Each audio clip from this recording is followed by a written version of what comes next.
안녕하십니까. 고정근의 속속경제 고정근입니다. 어제 이재용 부회장의 삼성전자 부회장의 가석방이 결정되었습니다. 그래서 8월 13일에 오는 금요일 날 가석방이 되는 것으로 보도가 되었습니다.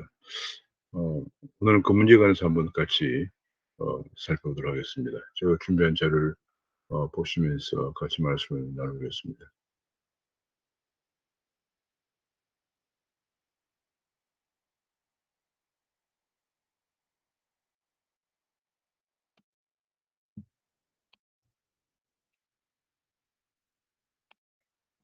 이재용 부회장 가석방과 위기 반도체, 지금이라도 총력을 다해야 한다. 이런 주제로 말씀을 드리고자 합니다. 구독과 알림 설정을 눌러주시면 감사하겠습니다. 박범계 법무장관은 이재용 부회장 가석방은 국가경제와 사회감정을 종합적으로 고려해서 결정했다라고 발표를 했습니다. 행기에 가석방 기준이 행기 60% 이상을 채우고 수행 태도 등 다양한 요인들을 충족해서 심사위원 과반이 가석방에 동의를 했다. 이런 발표를 했습니다. 그러면서 특혜 논란에 선을 그었습니다. 코로나 등 경제 상황을 고려했다 하는 점을 강조하면서 특혜 논란에 선을 그었는데, 사면이 아닌 가석방, 경제보다 정치적 계산이 앞선 것 아닌가. 그래서 결과적으로 사면이라고 하면, 사면 복권이 되면 경제활동을 자유롭게 할 수가 있는데, 가석방은 경제활동에 많은 제약이 따르기 때문에 결국은 사면보다는 여러 가지 정치적으로 판단한 상황을 고려해서 사면보다는 가석방을 택한 것이 아닌가 하는 그런 분석입니다. 제 얘기에서는 제약이 많은 가석방은 너무 아쉽다. 하지만 경제활동에 최대한 배려를 당부한다는 그런 얘기를 했고, 민변에서는 가석방은 재벌에 대한 특혜다. 뭐 이런 얘기까지 했습니다.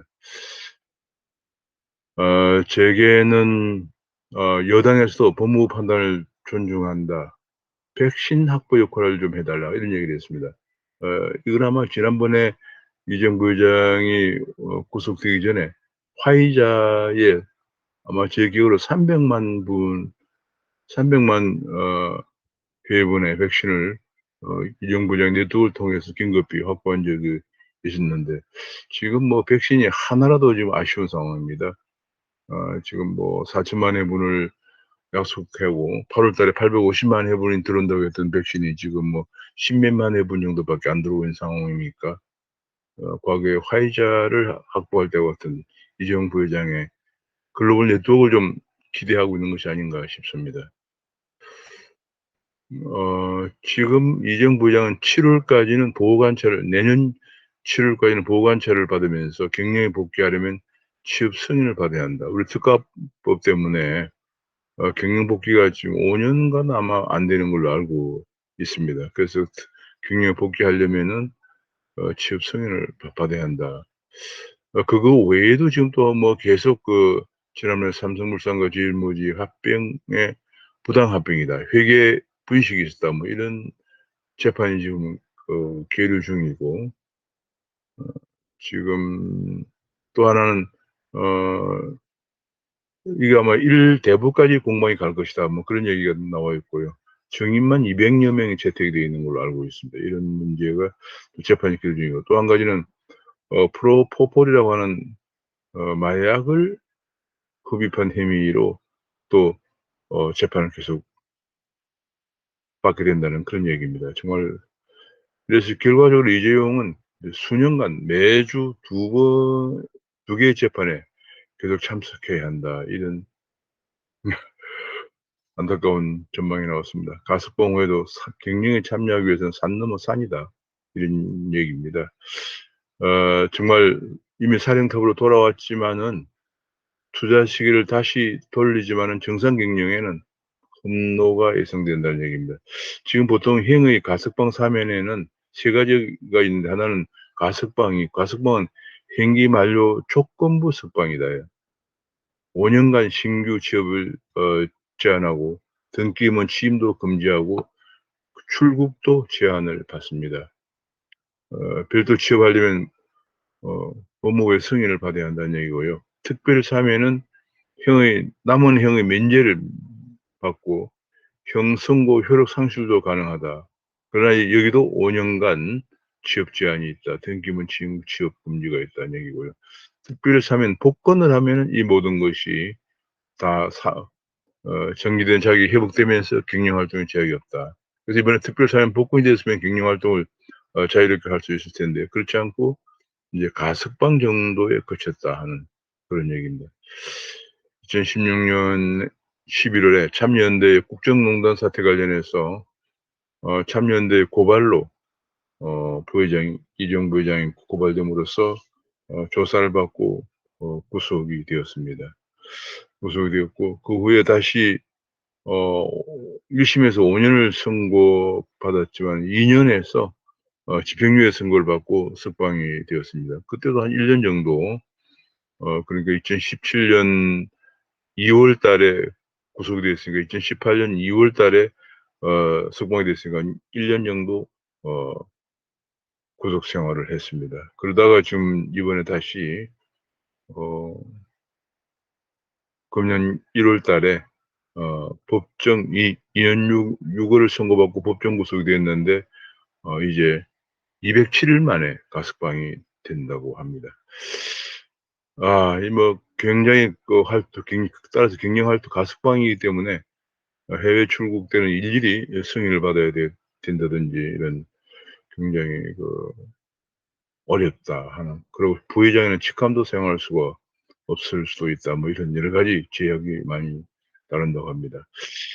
지금 인제 그런 가운데 지금 TSMC 반도체는 이제 거의 뭐 경제 문제를 떠나서 군사 외교의 가장 중요한 수단으로 등장을 하고 있습니다. 이번에 미국과 대만을 보면은 결국 미국이 대만과 관계가 강화되고 심지어는 대만을 국제 무대에 복귀시키려고 하는 그런 이면에는 대만의 TSMC라고 하는 반도체 강자가 있었기 때문에 가능한 것이거든요. 그래서 반도체가 그만큼 지금 중요한 전략 산업으로 등장을 하고 있습니다. 그래서 대만의 TSMC는 애리조나주에 360억 달러를 투자하고 대만에도 1,000억 달러를 투자하고요. 삼성전자는 미국에 170억 달러 투자를 검토 중이고 평택에 100억, 평택 P3에 300억 투자를 지금 검토하고 있는 그런 상황입니다. 지금 미국의 인텔도 미국 애리조나 200억 달러를 투자할 것으로 검토되고 있습니다. 지금 굉장히 지금 메모리 쪽에서 한국이 1위 위지만은 그 외에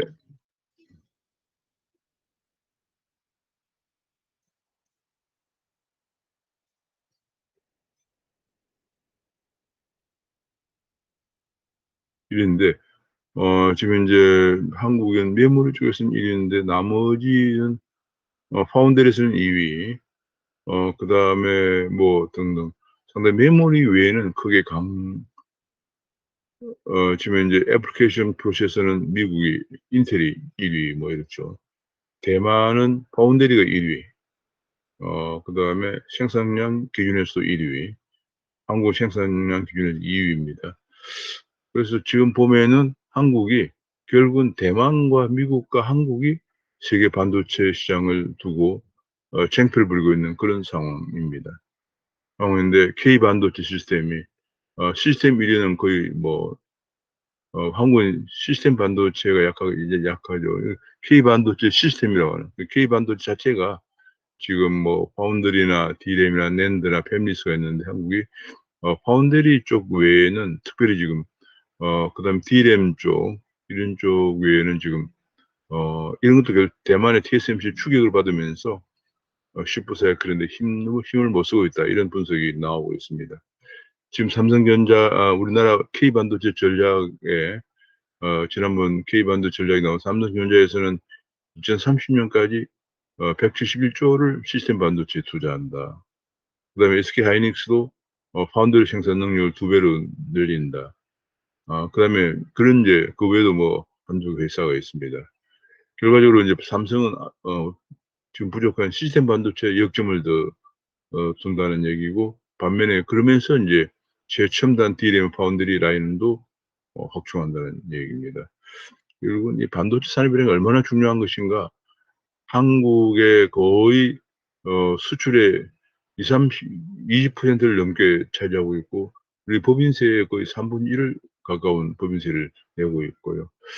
고용마다로 엄청난 고용을 창출하고 있는 그런 주력 업종이죠. 만약 반도체가 위기가 되면은 정말 우리나라 산업이 정말 크게 흔들릴 정도로 반도체가 중요한데, 한국은 앞으로 10년간 510조 원을 쏟아부어서 반도체를 어 산업을 육성한다는 K반도체 전략을 제시했는데, 이 대부분이 다 기업들이 투자하는 겁니다. 그래서 뭐 인제 반도체 조세 특별법에 특별 공제를 추구한다든지, 반도체 위기감이 커지자 정부도 뒤늦게 어 이런 지원 정책에 나섰는데, 지금 보면은 정부에서 얘기하고 있는 연구개발 비용 공제가 핵심 전략 기술로 반도체를 지정해서 대기업은 30~40% 세액 공제를 한다는 얘기인데, 시설 투자는 대기업은 6% 밖에 없습니다. 근데 미국은 시설 투자에 대해서 40% 세액 공제안이 발의가 되어 있습니다. 그리고 반도체 인프라 건설에 500억 달러를 정부가 투자한다. 중국도 2025년까지 반도체 자금률을 70%를 올린다, 그런 얘기고요. 유럽연합도 2030년까지 반도체 생산 점유율을 20%까지 올리겠다, 이런 지금 현재 한국과 대만과 미국이 주도하고 있는 속에 중국과 유럽이 뒤쫓아오고 있는 그런 상황인데, 우리의 설비 투자 세액 공제가 너무 적은 것 같습니다. 미국은 40% 세액 공제를 법안을 발의해 놓고 있는데, 한국은 대기업의 경우 6%밖에 세액 공제를 해 주지 않는, 생색만 내는 그런 수준이라고 볼 수가 있습니다. 지금 그렇게 해서 K벨트를 주시한다, 그런 얘기인데요. K벨트라는 건 이제 판교, 화성, 용인을 잇는 이런 주로 중심이 되는 그런 K벨트죠. 근데 이것이 그 가운데 삼성이 현재 133조에서 171조로 더 크게 투자해서 TSMC를 추격하는 승부수를 두겠다는 발표를 했습니다. 그런 가운데 지금 반도체 패권이, 그러니까 지금 현재 반도체 패권을 두고 한국, 대만, 미국, 심지어 중국과 유럽이 쟁패를 벌이고 있는 이런 상황에서 한시도 안심할 수 없는 그런 상황입니다.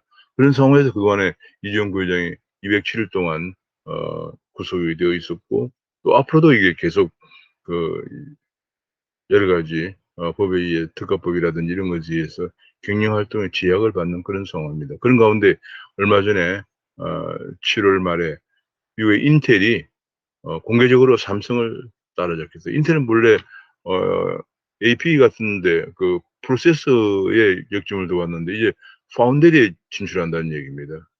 그래서 앞으로 파운드리 사업부를 신설하고 어 23조 원을 투자한다. 유럽에도 반도체 공장을 건설하고 34조 원을 들여서 글로벌 파운드리를 인수한다, 그런 얘기까지 했습니다. 그리고 2024년까지 2나노를 양산한다는 로드맵을 공개하면서 공개적으로 삼성을 따라잡겠다고 하는 발표를 했습니다. 인텔의 CEO 겔싱어가 4년 내에 1.8 나노 개발 자신이 있다. 5나노 공정을 하고 있는 삼성에 보란듯이 1.8 나노 개발도 자신이 있다는 도발적인 발표를 했습니다. 그런 가운데 삼성은 지금 현재 시장 점유율이 자연적으로 줄어들고 있는데, 미국 공장은 어디에 투자할지 확정을 못 짓고 있는 상황이고요. 그런 지금 인텔의 2나노 선전포고에 삼성전자는 코너에 몰리고 있다는 그런 얘기가, 분석이 나오고 있습니다. 한국 삼성전자는 규제도 만만한 데다가 소송까지 시달리면서 인텔의 보고에다가 TSMC에 앞서가는 TSMC, 또 중국과 일본의 추격에 직면해 있는, 그야말로 어 엄청난 객갭이 둘러싸인 악재와 싸워야 되는 그런 상황입니다. 차세대 EUV 장비죠. 장비 전쟁에도 인텔이 뛰어든다고 발표를 했습니다. 미국도 EUV 확보전에 가세해서 K반도체가 기술 경쟁에서 지금 반도체 그외 극자외선 장비가 부족해서 반도체 생산이 지연될 정도로 이 극자외선 장비, EUV 장비가 확보전이 굉장히 치열한데 인텔마저도 여기에 가시하면서 한국 K반도체가 밀고 있대요. 그래서 지금 이게 EUV도 그렇고 확보하는 것도 그렇고 지금 또 기술 기업들을 또 인수합병도 해야 되고요. 투자도 해야 되고 사실은 이 오너가 직접 현장을 가보지 않고는 안 되는 그런 상황입니다. 이게 반도체는 뭐 10조, 20조 공장 하나에 그 정도 들어가고 인수합병도 보통 10조, 20조가 드는 어마어마한 그런 산업이기 때문에 이것이 과연 지금 이렇게 한국, 대만, 미국, 그 외 중국, 유럽, 일본도 가세하는 이런 전쟁에서 이길 수 있느냐 하는 그런 엄청난 어 쟁탈전 속에서 현장을 보고 판단하지 않으면 안 되는 그런 상황인데 지금 뭐 나갈 때마다 끈끈이 또 부회장이라는 직함도 쓰지 못하고 이렇게 된다 그러면 상당히 정말 너무나 많은 아직 가스방은 이제 13일에 됩니다만 너무나 많은 제약이 뒤따르고 있는 그런 상황입니다. 그런 가운데 지금 현재 파운드리 시장 점유율을 보면은 대만의 TSMC가 54%고 삼성전자가 17%입니다. 그러니까 여전히 대만이 파운드리 면에서는 최고죠. 그런데 TSMC가 미국의 애리조나에 반도체 공장 5곳을 더 짓는다고 합니다. 지금 작년부터 120억 달러를 투자해서 애리조나 공장을 건설 중인데 미국 정부 요청이다니 5개 공장을 추가로 건설한다니 하나 건설 중인데 또 추가로 건설한다. 이게 뭐냐면 미국 정부가 애리조나가 인텔이 있는 회사예요. 지역입니다. 그러니까 인텔이라는 그 반도체 칩을 핵심 칩을 만드는 회사가 있는 곳에 파운드리 공장이 주문 생산 파운드리는 주문 생산하는 데죠. 주문 생산 공장이 들어가서 한마디로 미국과 대만의 반도체 동맹을 더 공고히 한다. 미국 정부 요청해서 공장을 5개나 더 추가 건설한다는 얘기죠. 한국의 삼성반도체는 미국의 텍사스 오스틴에 있는데 지금 텍사스 오스틴에 하나 더 건설할 것인가? 지리적으로 벌써 굉장히 떨어져 있죠. 삼성도 애리조나로 갈 것인가에 대해서 아직 결정을 못 내리고 있는 그런 상황 속에서 이재용 부회장이 구속이 되어 있는 상태였고 지난번 백악관 바이든 주재 반도체 백악관 반도체에도 이재용 부회장은 참석을 못했고요. 그런 가운데 미국 정부의 요청으로 애리조나에 TSMC가 공장을 5개를 하나 건설하고 있는데 5개를 추가로 건설한다는 겁니다. 미국과 대만 간의 반도체 동맹이 얼마나 공고해지고 있는 걸 알 수가 있고요. 잘못하면 한국이 이 반도체 동맹에서 어 배제될 가능성까지도 배제할 수 없는 그런 상황입니다. 지금 그런 얘기 나오고 삼성전자는 지금 외형이나 수익 모두 고전하고 있는데 삼성의 초격차 전략을 인텔이나 TSMC가 위협을 하고 있다 그런 얘기입니다. 지금 파운드리 세계 1위 2030년에 중국 대만을 제치고 파운드리 1위 목표를 하고 있는데 이것이 지금 쉽지 않은 빨간불이 켜지고 있다는 얘기입니다. 전반적으로 그러니까 TSMC 공세의 파운드리 격차가 더 벌어지고 있다. 이 지금 반도체 슈퍼호황이라고 그러죠. 슈퍼사이클에도 오히려 더 벌어질 우려가 있다는 얘기가 나오고 있습니다. 그러니까 삼성 반도체가 지금 상당히 더 나아가면 한국의 반도체가 지금 위기 상황에 직면해 있다고 볼 수가 있습니다. 여기 지금 보면은 삼성이 파운드리 시장의 32%를 차지하고 있는데, 지난해 낸드 시장의 32%를 차지하고 있는데, 이 낸드 시장의 2위 점유율이 일본의 키옥시아입니다. 이 키옥시아를 지금 최근에 미국의 마이크론이 인수한다는 얘기가 나왔습니다. 그럼 미국의 마이크론이 인수하게 되면 이만큼 미국의 낸드 시장 점유율이 커지겠죠. 커지고 파운드리 전체로는 이제 파운드리는 TSMC가 56%고 삼성이 18%인데 그중에 낸드는 삼성이 32%, 33%고 카옥시아가 19.5인데 마이크론이 카옥시아를 인수한다는 얘기가 나왔습니다. D램 시장은 삼성이 42%고 마이크론이 23%로 나와 있습니다. 그러니까 지금 각축전이 벌어지고 있는 거죠. 마이크론이 기옥시아를 합병할 때는 낸드의 치킨 게임이 벌어질 것이다. 왜냐하면 이게 합병하면은 거의 11%, 30%죠. 그럼 30.7%니까 삼성과 치킨 게임이 벌어질 것이다. 이런 삼성의 초격차, 낸드 시장의 초격차 흔들릴 우려가 있다는 얘기도 나오고 있고요. 지금 뭐 삼성과 TSMC, 인텔이 초격차로 진검 승부에 들어간 상황이다 하는 좀 분석이 나오고 있습니다. 이런 속에서 우물쭈물 하면은 40년 전에 망한 일본 반도체 꼴이 난다는 우울한 전망도 나오고 우려가 나오고 있습니다. 그러니까 40년 전에는 반도체가 당연히 그 당시에는 뭐 일본이 가장 세계에서 가장 앞섰는데 지금 일본 반도체는 거의 다 망했습니다. 그 당시에 일본 반도체가 회사들이 한 5개 정도가 굉장히 약진을 하면서 있었는데 지금 거의 다 망하고 그 대신 한국이 지금 주도하고 있습니다. 이렇게 우물쭈물하다가는 한국 반도체가 40년 전에 일본 꼴이 날 가능성도 있다는 우려가 제기되고 있는 상황입니다. 그런 가운데 정부는 2,800억 추가한다더니 500억만 정부 자금이고 나머지는 좀 민간 출자다. 그런 미국의 56조 원, 중국의 173조 원 지원과는 너무 대비돼서 지금 이게 과연 전방위 지원이냐, 생색이냐 그런 논란까지 제기되고 있는 실정인데 또 우리나라는 이게 지금 문제가 반도체 공장 하나 짓는데 7년이 걸린다고 그래요. 심지어 공산주의 국가인 중국이나 미국, 대만 다 해서 보통 한 2년 정도 걸리는데 우리는 민원인들과 땅값 문제로 해결한 부지 확보하는데도 5년이 걸린다고 합니다. 이런 문제를 정부가 해결해 주지 않으면 안 되는 거고. 심지어는 뭐 지금 삼성전자 수원 공장 같은 경우에 앞에 도로를 하나 좀 더 넓히는데 외부인들도 많이 오고 하기 때문에 도로를 넓히는데도 몇 년이 걸렸어요. 주민들의 반대와 보상 문제 때문에. 심지어는 또 뭐 평택 공장에 당진에서 전력을 끌어오는데 그걸 갖다가 지금 뭐 계속 주민들의 무리한 요구와 반대로 결국은 그 구간을 땅 밑으로 해서 송전선을 깔아 넣었다. 뭐 이런 얘기가 나오고 정말 이게 우리나라의 이 떼법이라든지 정부의 규제가 너무 많아서 사실은 이 정도 반도체가 가고 있는 것만으로도 기적이다 할 정도입니다. 그런 이런 치열한 속에서 경쟁 속에서 그동안 총수가 207일 동안 구속이 되어 있기 때문에 삼성은 한 방이 안 보인다.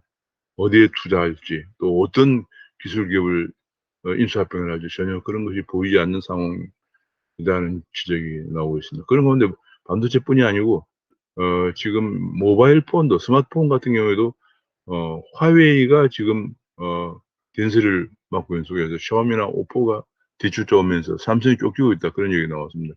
삼성이 지금 20%인데 화웨이가 이제 댄스를 맞으면서 그 자리에 샤오미가 17%로 지금 세계 스마트폰 점유율이 삼성이 20%, 샤오미가 17%, 애플이 14% 이렇게 나와 있습니다.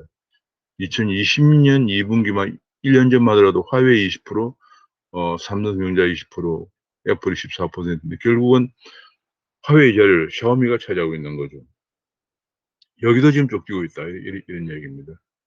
삼성이 지금 뭔가 새로운 활로를 찾아야 지금 반도체나 스마트폰에서 새로운 활로를 찾아야 할 그런 어려운 상황인데 지금 많은 제약을 안고 가석방이 되는데 가급적이면 경영의 투자에 전념하도록 경영활동 걸림돌이 없도록 해주는 게 필요하다는 게 제게 요구고요.